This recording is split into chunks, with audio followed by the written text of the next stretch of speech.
RTP. Le damos la bienvenida a un amigo de esta casa que la verdad me da pena que hace tiempo que no lo veía con nosotros, pero estoy muy feliz de recibirlo. Él es el economista Alberto Acosta Espinosa, expresidente de la Asamblea Constituyente de Montecristi. Y con él vamos a hablar sobre la vigencia actual del proyecto de Montecristi, de nuestra Constitución y la constituyente que se nos podría venir. Bienvenido, estimado Alberto, a la mañana en RTP. Muy buenos días. Para mí, como siempre, es un gusto. Como no me han invitado, no me han visto, no me han escuchado, pero aquí estoy. Ya voy a decir a la producción que le invitemos que le invite más, frecuencia. claro, que necesitamos. Hay gente que dice, incluso dentro de la izquierda, por ejemplo es el caso de la prefecta Guiñaga, que Montecristi fue un gran proyecto para su momento, pero que el país ha cambiado mucho. No sé qué tanto pueda cambiar un país en menos de 2 décadas, aunque al menos en un frente sí es evidente que vivimos una realidad bastante distinta y es el de la seguridad. ¿Usted cree realmente que la Constitución de Montecristi necesite una actualización o simplemente no ha sido bien aplicada, como se dice muchas veces en las leyes en el país? Yo diría que toda constitución puede ser mejorada, puede ser ampliada.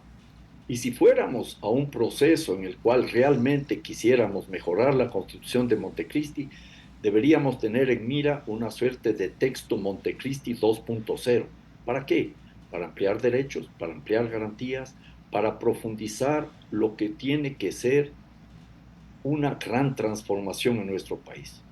La Constitución de Montecristi definitivamente no ha sido aplicada a cabalidad, por varias razones.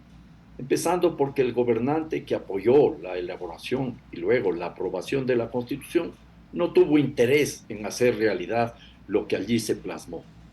Luego también tenemos que reconocer, César, que desde el primer momento en que se aprobó la Constitución de Montecristi, que es el único texto constitucional en nuestra larga historia de constituciones, asambleas constitucionales, asambleas constituyentes, que luego del debate en el seno de la asamblea se aprobó en un referéndum.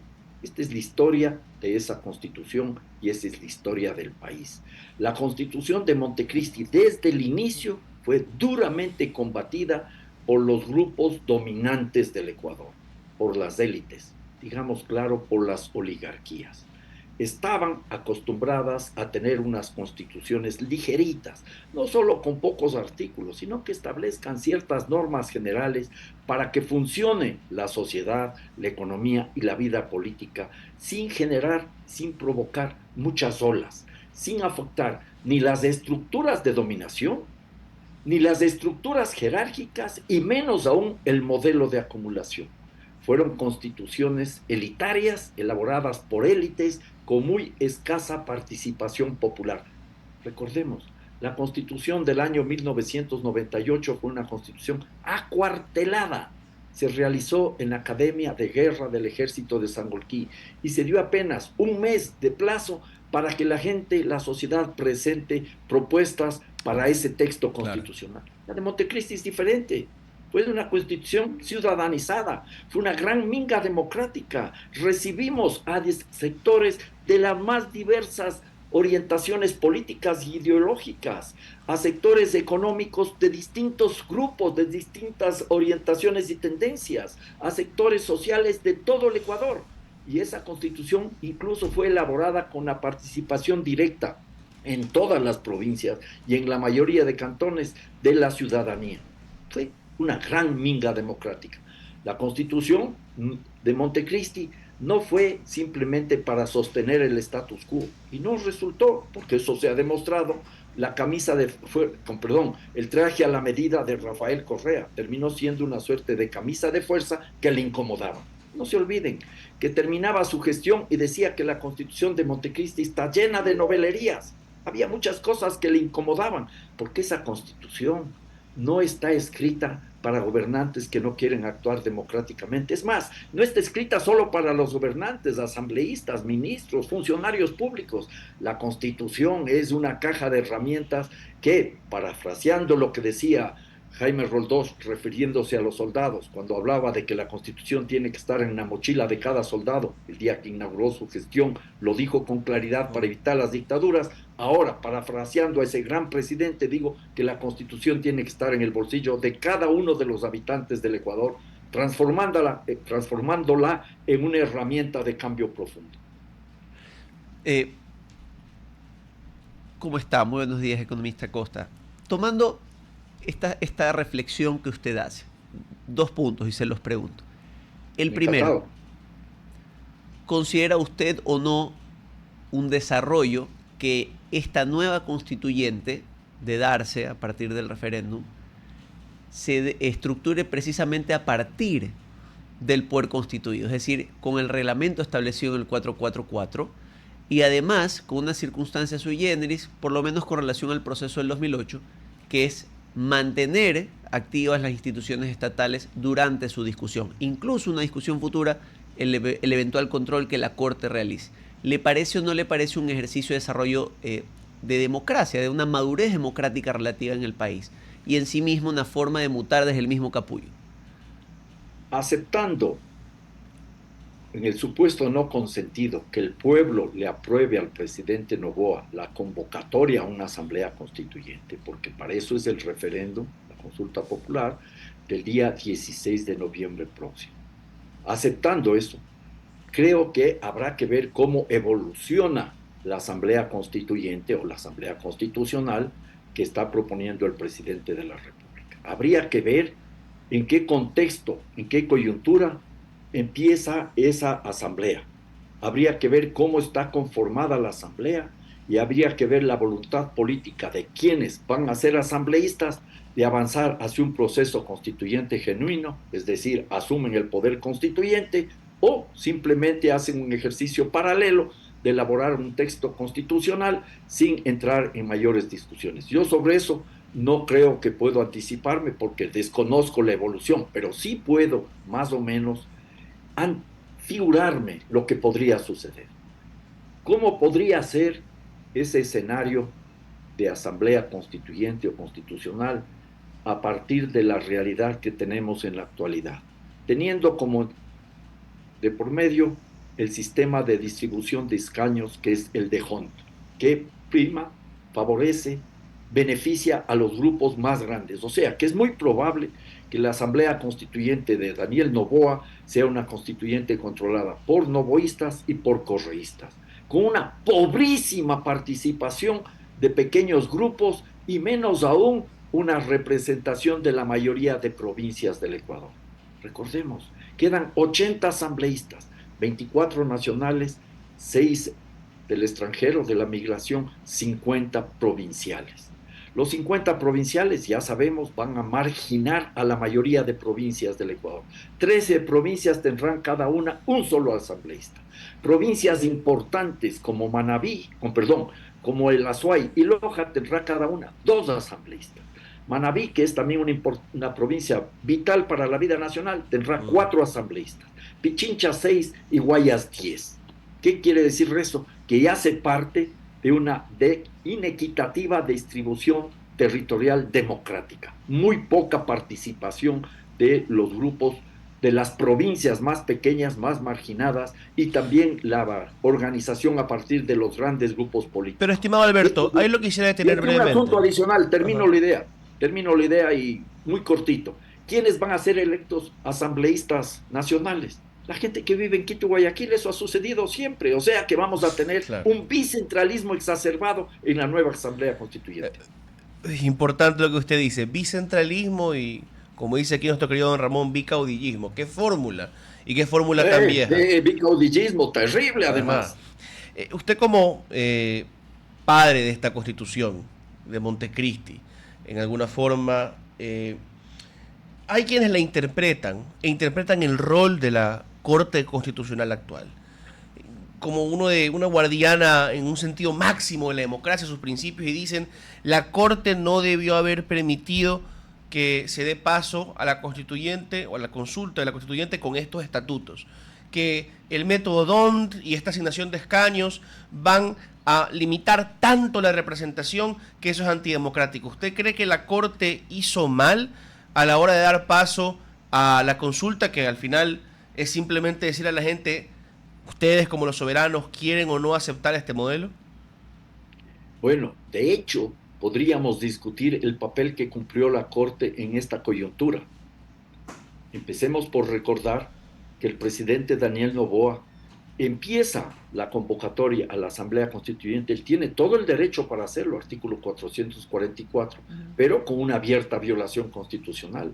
Él debía preguntar a la Corte para que la Corte dé un dictamen, y si la Corte le daba luz verde, entonces ir al Consejo Nacional Electoral. Pero en una jugada confusa entre el mandatario y el Consejo Nacional Electoral, se abre la puerta a que a la Corte Constitucional le toque apurar la aprobación de esta convocatoria a la Asamblea Constituyente. Esa es la realidad, esa es la realidad. Ahora, yo sí considero que la Corte debió haber sido mucho más firme, y apenas el presidente de la República presentó el decreto ejecutivo al Consejo Nacional Electoral, llamarle severamente la atención, amenazarles incluso con empezar los procesos por violación constitucional, tanto al presidente como al Consejo Nacional Electoral. Pero aquí lo que había es el afán de apurar la consulta popular, porque el presidente de la República se encuentra en este momento en una coyuntura muy, muy crítica y está quemando, se podría decir, lo que parece ser el último cartucho. Tiro que, insisto, le puede salir por la culata. Pero, economista Acosta, justamente en esta última línea del comentario, hemos visto las instituciones cumplir los roles para los que originalmente estuvieron diseñadas en el proceso 2008, a diferencia de otras ocasiones, ¿sí? Eso tenemos que dejarlo claro. Estamos haciendo una transición de régimen constitucional, como usted bien lo señala, si se aprueba el referéndum de convocatoria, dentro del marco de las reglas, con algunos bemoles como los que usted marca, pero al final ha imperado el criterio de la Corte con tratamiento anticipado o no, y se está generando un estatuto, más allá de lo perfectible en función de la participación, también de cara a una realidad. Y aquí viene mi pregunta.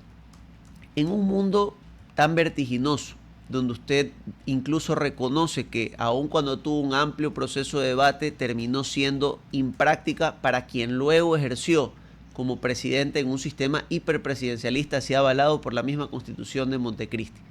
¿No le parece a usted, al final del día, incluso ayer teníamos un dato aquí discutido con don Ramón alrededor de que el promedio constitucional en el mundo son 15 años, es lo que señalan los expertos, ¿no le parece en el fondo que es el paso necesario ante un cambio de realidades, de actores económicos, de dinámicas, de multilaterales? Porque aquí viene la pregunta, ¿cómo sostengo yo una constitución de Montecristi, particularmente en régimen de explotación de recursos mineros, sometidos a debates, a consultas previas en comunidades, que no estoy deslegitimando, probablemente va a ser un eje de la discusión futura?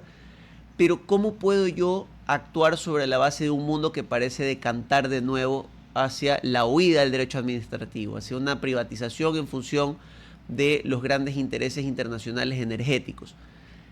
¿Es suficiente para subsistir o a la larga lo que vamos a tener es más declaratorias de derechos, pero menos capacidad de abordarlos, y crisis en temas como seguridad y salud?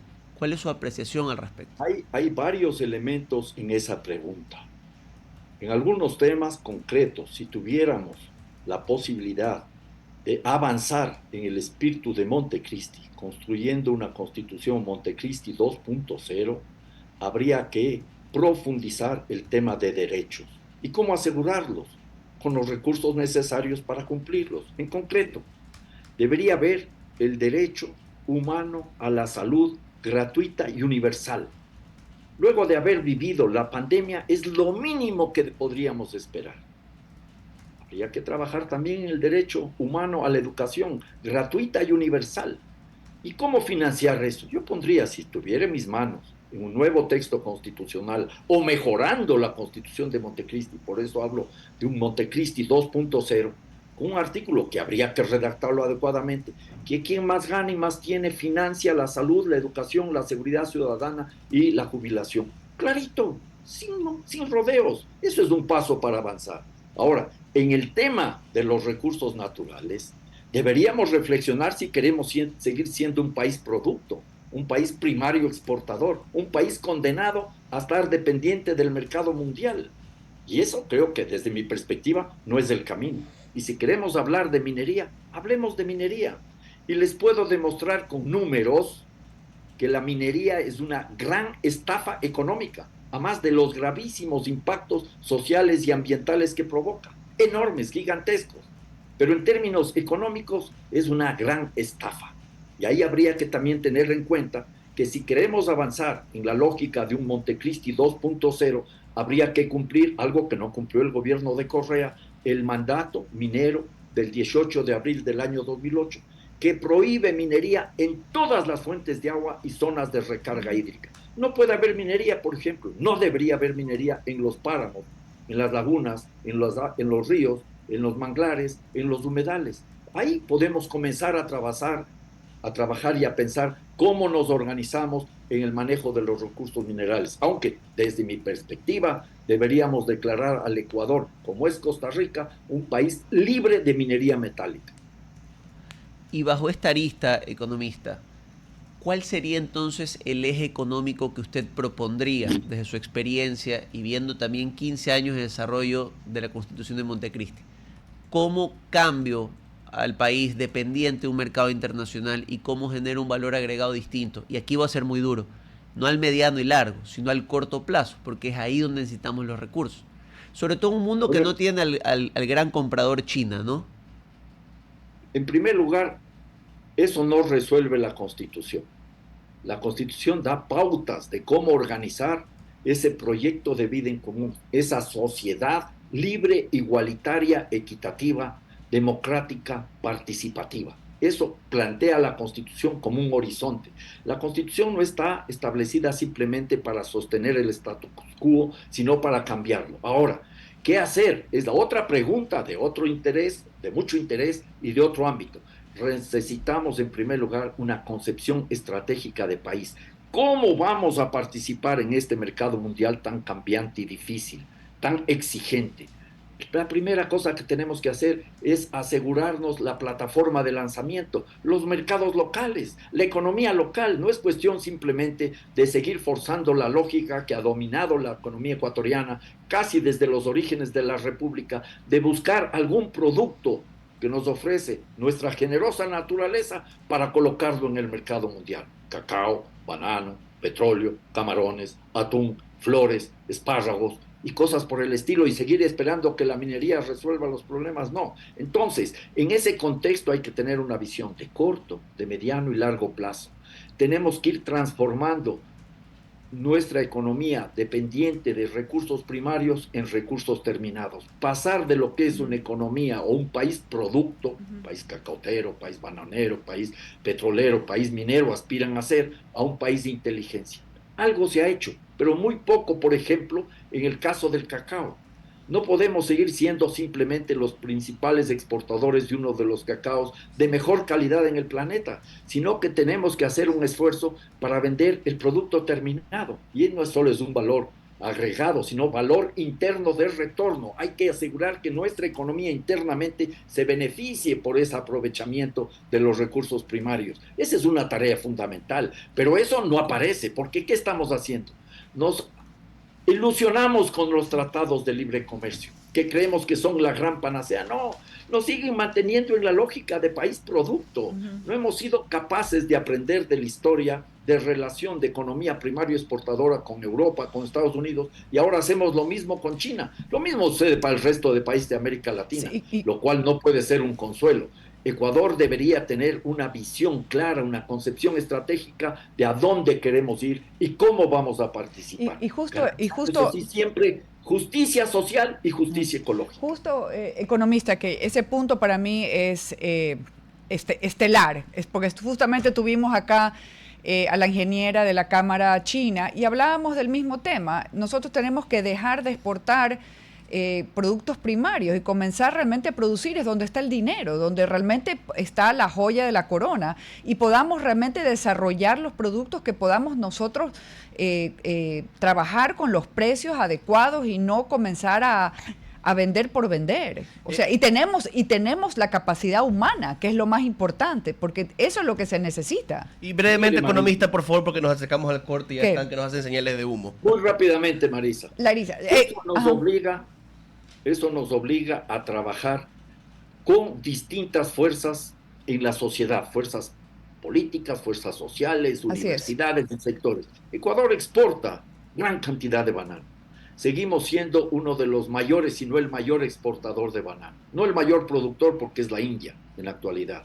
Pero ¿cuándo vamos a dejar de exportar solo la fruta y comenzamos a vender productos procesados de banano? Exactamente, productos procesados como la harina, como hay miles de Escucha, productos. no solo la harina, la papilla para los niños y las personas de tercera edad, cosméticos, abonos, papel, cartón, todo lo que son productos químicos que se derivan del banano. Vamos, ¿cuántos años exportando bananos desde el año 47? Vamos a cumplir 100 años de ser país, o 80 años de un país de exportador de banano, y no hemos logrado aprovechar esa materia prima. Esa es la gran tarea, pero eso implica simultáneamente una suerte de encadenamientos hacia adelante, o sea, productos terminados, y encadenamientos atrás. ¿Cómo generamos que parte al menos de la mecánica, de la maquinaria que se requiere, de los equipos que se requieren, sean de producción nacional? ¿Y cómo aseguramos el fortalecimiento del mercado interno? El mercado interno es fundamental para poder participar en el mercado internacional.